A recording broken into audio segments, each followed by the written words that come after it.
This show is sponsored by Realtor Cynthia Baer, Putting Down Roots. Visit your in-town real estate specialist in Atlanta at cynthiabaer.com. You are now tuned in to the Good Gracious Show. Welcome. Howdy, Good Gracious family. It is Monday, September 16th, 2019. This is episode 136. And I'm Boyd Baker, your host from Atlanta for all things Southern music, arts, and changemaker related. And it is still hot here in the South. We've got some sweaty, sultry weather in the 90s.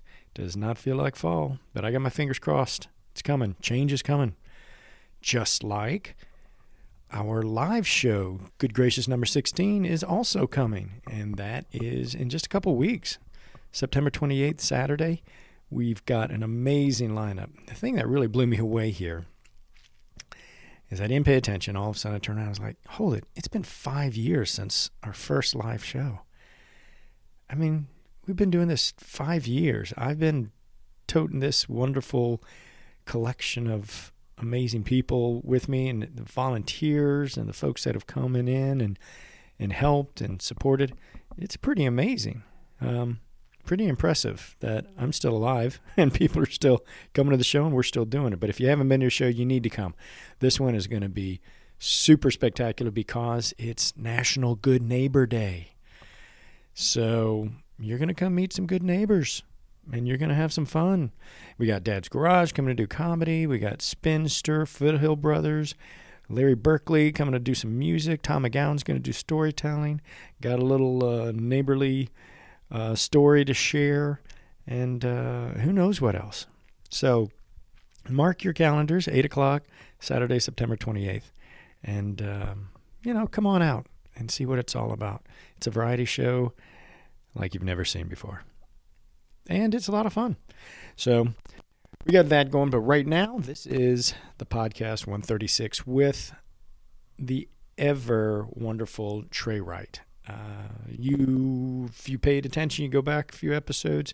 I did an episode with Laura Coyle and Trey Wright. So they're a duo, amazing jazz duo here in town and playing around. And Trey is also a professor at Kennesaw State University and is working to help musicians become better at their craft. He's specifically jazz guitar teacher, but also in a broader sense of how do they handle the business, the entrepreneurship. What does it take to become a, quote, working musician, unquote, that can feed themselves? So, just some really interesting insight about what's going on, how they look at things at the university level, but, how it impacts him because he's a working musician as well. So he's seen it on both sides. Anyway, real fun. And just plug in, listen, great guy, and I hope you'll enjoy it. My name is Trey Wright. I'm a jazz guitarist in the area. I also teach at Kennesaw State University, and I'm also in a group with Atlanta-based vocalist Laura Coyle that plays around town a good bit. Yeah, so you're officially a working musician. I guess so. On every level. I guess so. I guess after 30 years, I'll accept, or however long, I'll accept. You've got to take it. Yeah. Okay, yep. So how long have you been teaching at KSU? So I joined the faculty part-time in 2004. It'll be January 2004, and then I went full-time a couple of years after that. And what's your role there?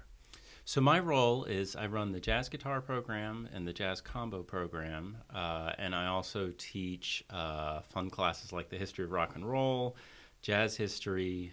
We're starting a new course that's improvisation-based for musicians that are not jazz musicians. So music improv, but not jazz. Correct. So, in fact, this is the first semester I'm really launching it. The students in my class, a lot of them are education majors. So the idea is, I feel that, already getting into all my philosophy, sorry about that. No, let's go. The idea is that, music schools historically have trained great classical musicians, but in my opinion, without adding that improv component, they don't really understand the full gamut of what's possible in music. So a lot of the students in my class are music education majors, and so I think this is a skill set. So they'll be teachers down the road. And I just think this is such an important skill set. And so I have a wide mix of instruments right now. Let's see, I have 2 tubas, a clarinet, 2 violins, a vocalist, and I'm sure I'm overlooking somebody. Oh, a trombone.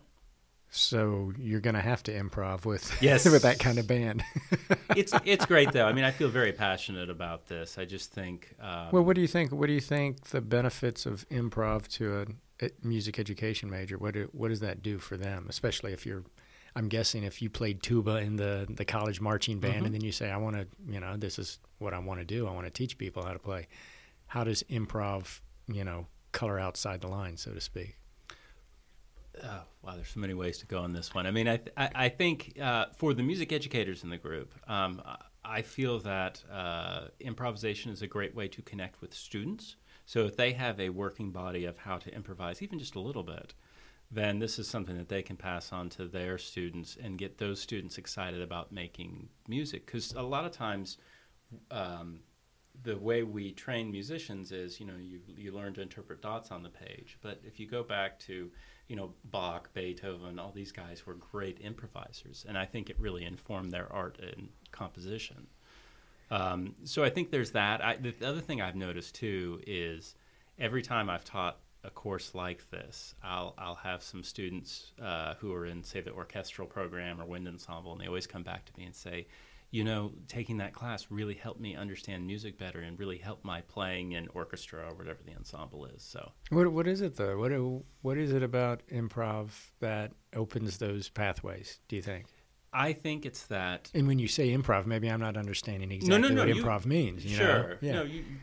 No, in the way I look at it, again, when we're just interpreting the dots on the page, but we don't really understand why the music works, because you have to understand, to be able to improvise over something, you really need to understand how chords and melodies interact and scales and all these different things. And I think it teaches students not to be scared of the music. Even if it's something that they haven't written, I think that there's sort of this top-down approach, where you must play this. And just making them aware of the ability to create new music through improvisation and how that helps them interpret the music that they're performing that's already composed. Well, do you find majority of the samples or examples that you have to give people are coming out of the jazz realm, though? Well, this semester I'm trying something different. So right now we're working on improvising over Stand By Me.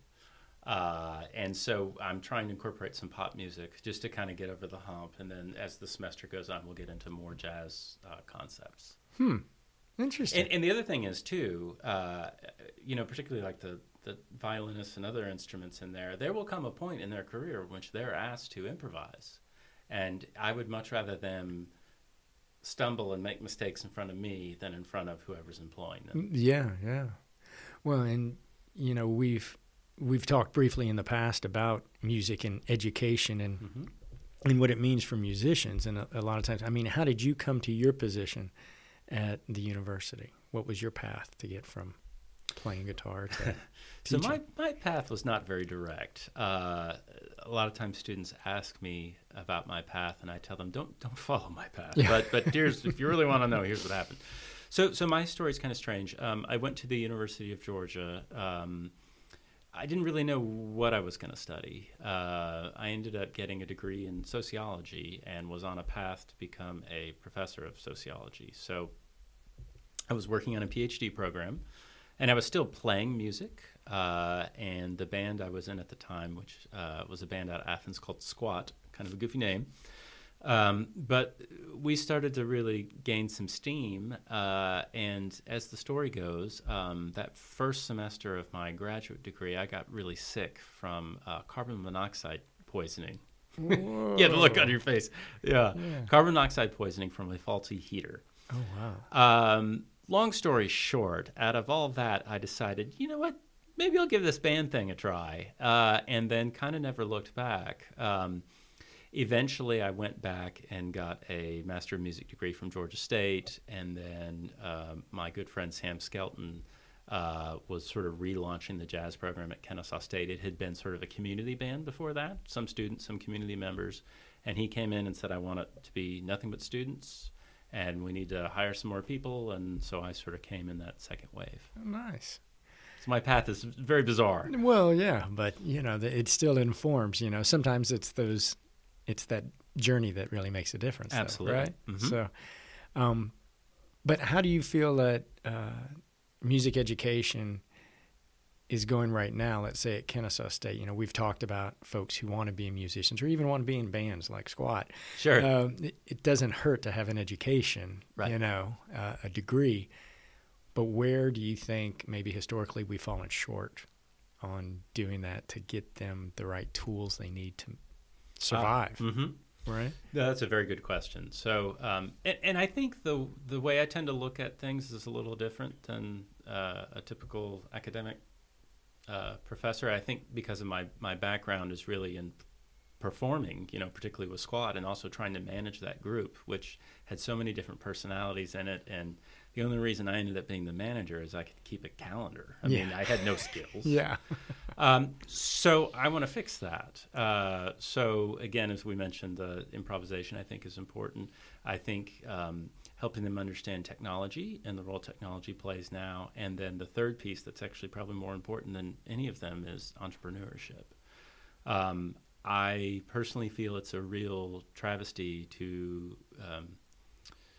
graduate music students who are very amazing at their instruments but have no idea how to manage themselves, and the idea that you are your own business if you're going to be a musician, and what does that mean? And I feel very, very strongly about that. I don't know, maybe 5-6 years ago we instituted a mandatory music entrepreneurship class that all our at least performance students had to take, and a lot of our ed students take it as well, just to get the experience. But I think that these things are really, really important. Yeah. And so what's embedded in an entrepreneurship class of that level, do you think? Sure. And what's fun about this is the course was created by my old mentor from the University of Georgia, Steve Dance, who now teaches online for Kennesaw, but he lives in Metz, France. Oh, wow. So it's a big puzzle. Yeah. But it was fun to collaborate with him on it. So I know how the course works. I mean, we want students to graduate that know how to write a contract. They have a professional website. They have a LinkedIn account. They have a bio that is readable. I mean, all these different things. They understand how publishing rights work. All the different things that, the musicians that are actively working now had to sort of figure out on our own, and make a lot of mistakes. Yeah. That hopefully these students would be exposed to these ideas now, so that they have a professional looking media kit that can really help them, move forward with their dreams. Yeah. I think that's one of the things people don't realize, even if they see somebody at a festival just playing while they're eating, everybody's just wandering around eating. But what it took for that person to get on stage that day, absolutely, business-wise, is a really big, a long tail. And a lot of musicians go, well, why am I not getting that gig? Right. But sometimes it's who you know, but a lot of times it's if you're prepared. Yes. If you've got things together. Because I find even for me, getting musicians to respond to emails or, finding a sample of their music anywhere, it's just tough. It is, and it's a shame. And I think, we're artists, so what we really want to do is create. But we have to be wired a little differently to survive doing that. Another component of this course I think is so crucial is the idea that the students have to work on a project that they pitch, like a business plan. It could be recording a CD. I mean, a lot of these students have no idea how much it costs to make a CD, so they have to do a formal budget. It could be a tour. It could be opening a music studio. It could be whatever. And they don't actually have to do the project in the course. That would take too long. But the idea is that they have a real business plan that they could actualize if they so choose. Yeah, I'm just curious. So how do you get realistic numbers on things like if you're going to go on tour or even if you're going to record? Because there's so many different studios, so many different levels, right? There's not really a blue book for these are the studios if you're in Atlanta or if you're in Georgia, Right. as an option for you, right? Well, if they're really serious, they're going to call around and get some numbers.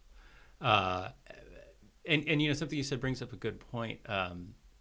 Susan Grant Robinson, who is one of our administrators in the School of Music, she gives each incoming student a questionnaire to fill out, and it's an entrepreneurship questionnaire. It says, so 10 years from now, what do you expect to be doing? How much money do you expect to be making? So on and so forth. And we get everything from,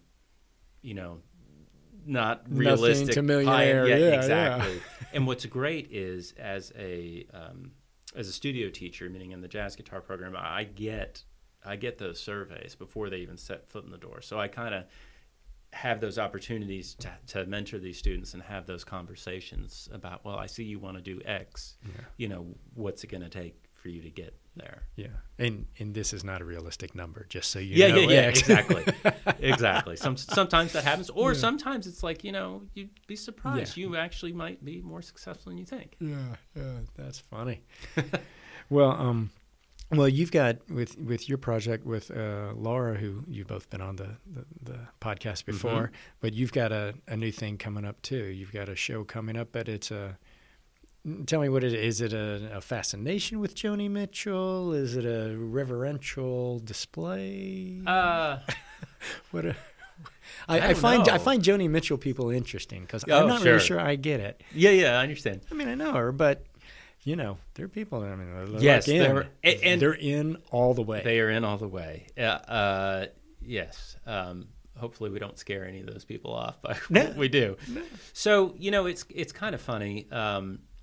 In high school, I remember I really got into Charles Mingus, the bass player, and I remember hearing that he had done this album with this singer-songwriter Joni Mitchell, and I was like, wow, this has got to be incredible, and featured Jaco Pastorius, and I bought the record, I took it home, and I'm like, I don't understand any of this. What is going on? And I, to be honest, I did not like it. So I'm coming kind of late to the party here. I was in 2004, that same year, actually, I started at KSU. I was also teaching at LaGrange College. And because of the sociology background, this is the one time it actually helped me, they asked me to teach an American popular music course because they thought that my background in cultural studies would benefit that course. And I think through that course, it sort of forced me to kind of take another look at her music, particularly the album Blue. And I just slowly but surely, over the past 15 years, have been sort of digging deeper. There's some eras of her music that I don't get either still. But I think a big turning point, too, was the biography on her that came out 2 years ago by David Yaffe called Reckless Daughter. It's great because it's one of those biographies that includes hours and hours of interviews with the artist, but the artist has no editorial control. So it was just fascinating. And so I read it. I let Laura read it. And then now my friend Sam Skelton, who runs the jazz program at Kennesaw, has the book. So the book's made the rounds. Yeah. And it's just fascinating to me. I think as a jazz musician, seeing someone who really effortlessly combined music from these very different worlds, I just think it's fascinating. And really, she acts like a jazz musician, in sort of a popular setting. So it's not a huge leap. So is that the reason for the playing of her music then, just to put a new kind of brushstroke on it, or? Yeah, I think it really speaks to me. Also, as a guitar player, I mean, her guitar playing is really interesting and it's really unique, and it's hard, honestly. She uses really interesting tunings. Even the way she plays the dulcimer is completely non-traditional, and I think that inspires me. I've always been inspired by textures and music that is textural. And so I think what's fascinating about performing a concert of her music is that it's something that speaks to people, but it also speaks to that textural side of me that I really enjoy. And so it's sort of a good melding of worlds. So on Sunday, September 29th, Laura Coyle and I, vocalist Laura Coyle and I, are performing with the quintet at Venkman's. We're just calling it a night of Joni Mitchell. We did a similar concert like this at KSU a couple of years ago, but we're sort of expanding upon it.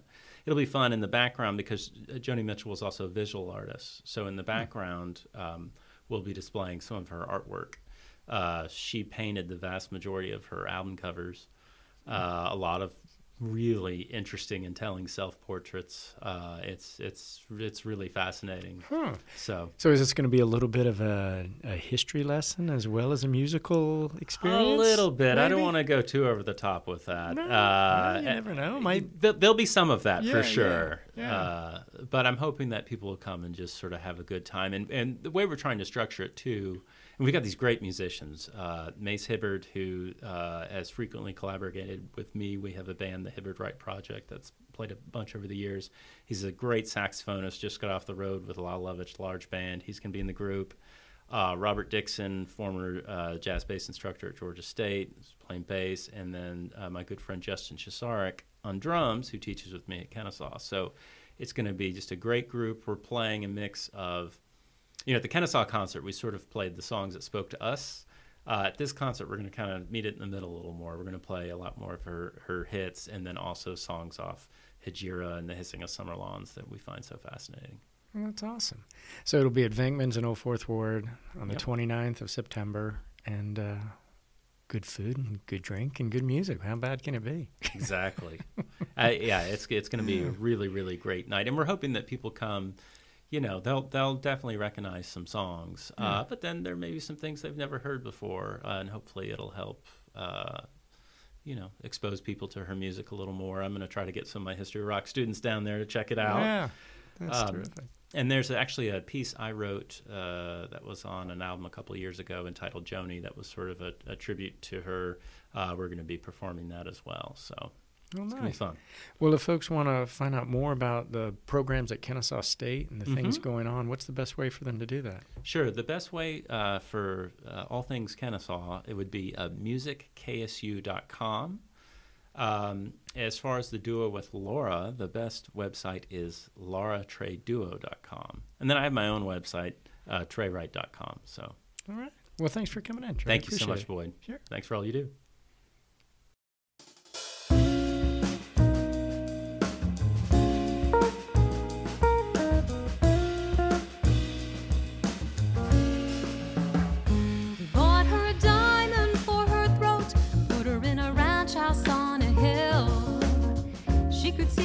Barbecues from her windowsill. See the blue pools in the squinting sun. Hear the hissing of summer lawns.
much shame. There's a black fly buzzing, there's a heat wave burning, and a master's voice is in summer lawns.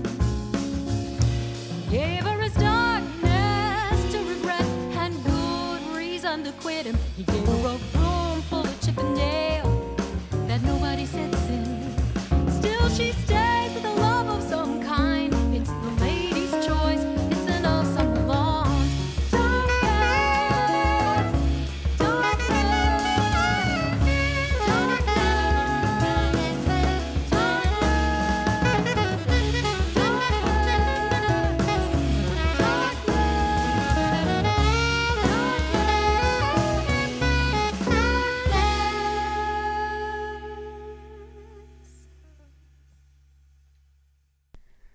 Well, that's it for another Good Gracious Show podcast. Hope you enjoyed it. You can stream all the other episodes online at goodgracioushow.com if you just want to listen through your computer. Or, if you like to download them. You can do that. We got the instructions for the RSS feed and all that other wacky technical stuff online. And you'll find it Stitcher, iTunes, all those other places. And then you can just get it right when they get uploaded. Just come right into your ear holes. So it was a great chat with Trey Wright. He and Laura are doing that show, I just want to remind you, on Sunday, June 29th at Venkman's. Venkman's in Atlanta, in Old Fourth Ward. Amazing little restaurant and a music venue. There aren't many of those around, so this is a neat place you need to check out. So that is Sunday, June 29th. And that is a great way to end your weekend. But do you know the best way to start your weekend?